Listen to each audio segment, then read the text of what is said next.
मगरमच्छ से शादी। सोनी काफी पढ़ी लिखी, सुंदर और समझदार लड़की थी, पर फिर भी वो काफी दुखी रहा करती थी। आइए देखते हैं सोनी के दुखी रहने का कारण। मैं इतनी सुंदर पढ़ी लिखी हूँ, पर फिर भी मेरी शादी नहीं हो रही। आज फिर से एक और लड़के ने मुझसे शादी करने से मना कर दिया। दीदी चुप हो जाओ, क्यों रो रही हो? आज नहीं तो कल तुम्हारी शादी हो ही जाएगी ना। तू नहीं समझेगा नितिन, तू लड़की नहीं है ना, तू नहीं जानता। जब एक सुंदर लड़की को उसके मुंह पर कोई शादी करने के लिए मना करता है तो उसे कैसा लगता है। मेरी सभी सहेलियों की शादी हो गई है माँ, मेरी शादी कभी नहीं होगी क्या? अरे सोनी बेटा, तू फिक्र मत कर, तेरी शादी बहुत अच्छे घर में होगी। अरे इस लड़के ने मना कर दिया तो क्या हुआ? माँ, बेचारा लड़का समझ गया था कि दीदी से शादी करने पर उसकी जिंदगी खराब हो जाएगी। माँ देखा देखा तुमने इसने क्या कहा? इसे ना मैं छोड़ूंगी ही नहीं, इसी की वजह से मेरी शादी नहीं हो रही। सोनी अपने भाई की बात सुनकर उस पर गुस्सा होने लगती है। अपनी बहन का गुस्सा देखकर नितिन वहां से भाग जाता है, जिसके बाद सोनी की माँ उसे काफी समझाती है। अब इसी तरह से कुछ दिन बीत जाते हैं और एक बार फिर कुछ लड़के वाले सोनी को देखने उसके घर आते हैं। माँ, मैं अच्छी तो लग रही हूँ ना? कुछ कमी नहीं है ना माँ? कमी तो मेरी बेटी में वैसे भी नहीं है। अच्छा चल, अब जल्दी से, लड़के वाले इंतजार कर रहे हैं। हाँ माँ, चलो चलते। एक मिनट माँ, नितिन कहाँ है? उसे ना लड़के वालों के सामने मत आने देना। अरे पर क्यों सोनी बेटा? क्योंकि माँ, नितिन अभी भी बच्चा है, उसे जरा भी अकल नहीं है, किसी के सामने कुछ भी कह देता है। कहीं ऐसा ना हो लड़की वालों के साथ बैठकर मेरा मजाक बना दे और लड़की वाले रिश्ता होने से पहले ही तोड़कर चले जाए। समझ रही हो ना क्या कह रही हूँ? अरे सोनी बेटा, नितिन अब इतना भी बच्चा नहीं रहा, वो अब बड़ा और समझदार हो रहा है। और वैसे भी वो लड़के वालों के पास ही बैठा है। क्या? वो लड़की वालों के साथ ही बैठा है? माँ, उसे जल्दी से वहां से भगाओ। अरे सोनी बेटा, कुछ नहीं होगा, नितिन बच्चा नहीं रहा, वो वहां पर शांति से बैठा है। तू मेरे साथ चल, वैसे भी हम लेट हो रहा है। अब सोनी अपनी माँ के साथ हाथ में चाय की ट्रे लेकर लड़के वालों के सामने आती है। सोनी को देखकर लड़की की नज़र उससे हटती नहीं और लड़की की माँ अपने बेटे को इस तरह से देखकर सोनी और उसकी माँ से कहती है, बहन जी, लगता है मेरे बेटे को आपकी बेटी पसंद आ गई है। देखिए, उसकी नज़र आपकी बेटी से हट ही नहीं रही। तुम तो वही लड़की हो ना जिसने उस दिन रेस्टोरेंट में मेरे दोस्तों की पिटाई करी थी? माँ, यही वो लड़की है जिसने मेरे दोस्तों को गुंडा समझकर उनकी पिटाई करी। देखो, उस दिन मुझे गलतफहमी हुई थी और आज तुम्हें गलतफहमी हो रही है। मैंने जानबूझकर तुम्हारे दोस्तों को नहीं मारा था, मुझे लगा उन्होंने मेरी फ्रेंड को छेड़ा। एक बार मेरी बात तो सुन लो। मुझे कोई गलतफहमी नहीं हो रही माँ, मैं ऐसी लड़की से शादी नहीं कर सकता। कहीं ऐसा ना हो कि शादी के बाद ये हमें भी मारे। अरे माँ, ये लड़की पागल है, पागल। उस दिन मेरे लाख समझाने पर भी इसने मेरी एक नहीं सुनी। मुझे लगा कि आपकी बेटी को देखकर मेरा बेटा उस पर मोहित हो गया, पर मेरे बेटे को तो पुराने बुरे दिन याद आ गए। ऐसी लड़की से मैं अपने बेटे की शादी हरगिज नहीं करवा सकती। माफ़ करना बहन जी। अरे बहन जी, वो सारी तो पुरानी बातें हैं, गलत फहमियाँ भी तो थी। अब तो सारी गलत फहमियाँ दूर हो चुकी है ना बहन जी। नहीं बहन जी, ये रिश्ता नहीं हो सकता, हमें माफ़ करना।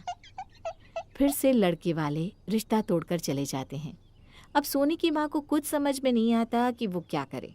माँ, मुझे अब शादी ही नहीं करनी, मेरी किस्मत में शादी लिखी ही नहीं है। आप मेरे लिए लड़का देखना बंद कर दीजिए। दीदी, तुमने उस बेचारे लड़के के दोस्तों के साथ बहुत गलत किया। खामखा तुमने उनकी पिटाई कर दी। अरे चुप कर नितिन, जा अपने कमरे में जा, मेरा दिमाग खराब हो रखा है। अगर तूने अब अपना मुंह खोला ना तो आज मैं तेरी पिटाई कर दूंगी। अपनी माँ का गुस्सा देखकर नितिन वहां से चला जाता है। सोनी आज भी काफ़ी उदास थी। वहीं दूसरी ओर सोनी की माँ फैसला कर लेती है कि वो सोनी की कुंडली दिखाएगी और पंडित जी से पता करेगी कि आखिर क्या वजह है कि सोनी का रिश्ता ही नहीं हो रहा। अब कुछ ही देर में सोनी की माँ अपने पंडित जी को घर बुलाती है। पंडित जी, आपका बहुत बहुत शुक्रिया।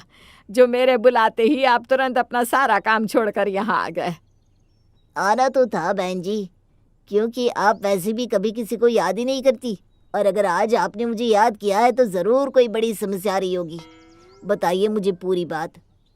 सोनी की माँ पंडित जी को सारी बात बताती है कि किस तरह से हर बार लड़के वाले रिश्ता तोड़कर चले जाते हैं और रिश्ता होने से पहले ही रिश्ता टूट जाता है। पंडित जी, पिछले 2 साल से मैं सोने के लिए लड़का देख रही हूँ, पर उसकी शादी ही नहीं हो रही।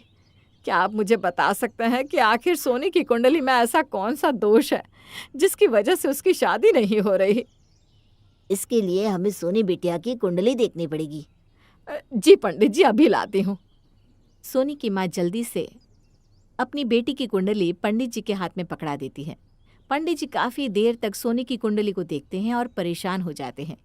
उनकी परेशानी को देखकर सोनी की माँ भी परेशान होती है और वो पूछती है, अरे क्या हुआ पंडित जी? मेरी बेटी की कुंडली देखकर आप इतने परेशान क्यों हो गए? आज से पहले तो मैंने आपको इतना परेशान कभी नहीं देखा। सोनी बिटिया की कुंडली में मंगल दोष है, शनि रूठा हुआ है और राहु केतु तो कुंडली मार कर बैठे हैं। बस यही वजह है कि सोनी बिटिया का विवाह नहीं हो रहा, और शायद होगा भी नहीं। अगर हो भी गया तो शायद अपनी शादीशुदा जिंदगी में सोनी बिटिया कभी खुश ना रह पाए, और शायद ऐसा भी हो सकता है कि उसे उसके पति का प्यार कभी मिल ही ना पाए। पंडित जी, ये आप कैसी बात कर रहे हैं? इसका कोई उपाय भी तो होगा, कोई तो तोड़ होगा। इसका तो केवल एक ही उपाय है, और वो बहुत ही भयंकर। पर तुम चाहती हो कि तुम्हारी बिटिया खुश रहे, तो मैं तुम्हें ये उपाय बता सकता हूँ। मैं अपनी बेटी की खुशियों के लिए कुछ भी कर सकती हूँ पंडित जी, आप मुझे बस उपाय बताइए। ठीक है, यदि आने वाली पूर्णिमा की रात में तुम सोनी बिटिया का विवाह मगरमच्छ से करवा देती हो तो उसकी शादी एक बहुत ही अच्छे लड़के से होगी, और शादी के बाद सोनी बिटिया भी काफ़ी खुश रहेगी। अब जैसे ही सोनी की माँ को पता चलता है कि सोनी की कुंडली से दोष को हटाने के लिए सोनी की शादी किसी मगरमच्छ से करानी होगी, तो सोनी की माँ के तो तोते उड़ जाते हैं। उसे कुछ समझ में नहीं आता कि वो क्या करे। पंडित जी, ये शादी आप एक पेड़ से, एक कुत्ते से भी तो कहते तो शादी हो जाती, मगरमच्छ से कैसे? हम जानते थे मगरमच्छ का नाम सुनते ही तुम घबरा जाओगी, पर तुम घबराओ मत। हम सोनी बिटिया की शादी पालतू मगरमच्छ से करवाएंगे। सोनी बिटिया को कुछ नहीं होगा, तुम घबराओ मत। चलो विवाह की तैयारी करो। पंडित के आश्वासन दिलाने पर सोनी की माँ मान जाती है, पर जब यही बात सोनी को पता चलती है तो डर से उसकी हालत खराब होने लगती है। माँ, ये तुम कैसी बात कर रही हो? क्या तुम अपनी बेटी की शादी एक मगरमच्छ से कराओगी? और अगर उस मगरमच्छ ने मुझे खा लिया तो? अरे शुभ शुभ बोल, ऐसा कुछ नहीं होगा। और ये सब कुछ मैं तेरे लिए ही तो कर रही हूँ ना। पंडित जी ने आश्वासन दिया है कि तुझे कुछ नहीं होगा। अब सोनी की माँ सोनी को शादी के लिए मना लेती है और आने वाली पूर्णिमा की रात को सोनी की माँ सोनी को लेकर पंडित जी के पास जाती है, जहाँ पंडित जी ने शादी की पूरी व्यवस्था करी होती है। बहुत जल्द पंडित जी मंत्र पढ़ते हैं और सोनी की शादी उस मगरमच्छ से करवा देते हैं। अब शादी संपन्न हुई। सोनी बेटा, तुम्हारा पहला पति मगरमच्छ है। अब तुम पर कोई भी आँच आएगी तो वो तुम्हारा पति मगरमच्छ अपने ऊपर ले लेगा। इसलिए अब तुम बेफिक्र होकर दूसरी शादी कर सकती हो और खुशहाल जिंदगी जी सकती हो। मगरमच्छ से शादी करके सोनी अपने घर चली जाती है। अब ऐसे ही कुछ दिन बीत जाते हैं और विवेक नाम के एक लड़के का रिश्ता आता है। इस बार सोनी का रिश्ता नहीं टूटता और बहुत जल्द सोनी की शादी विवेक से हो जाती है। विवेक से शादी करने के बाद सोनी के सारे सपने पूरे होते हैं और वो खुशहाल अपनी शादीशुदा जिंदगी को जीती है।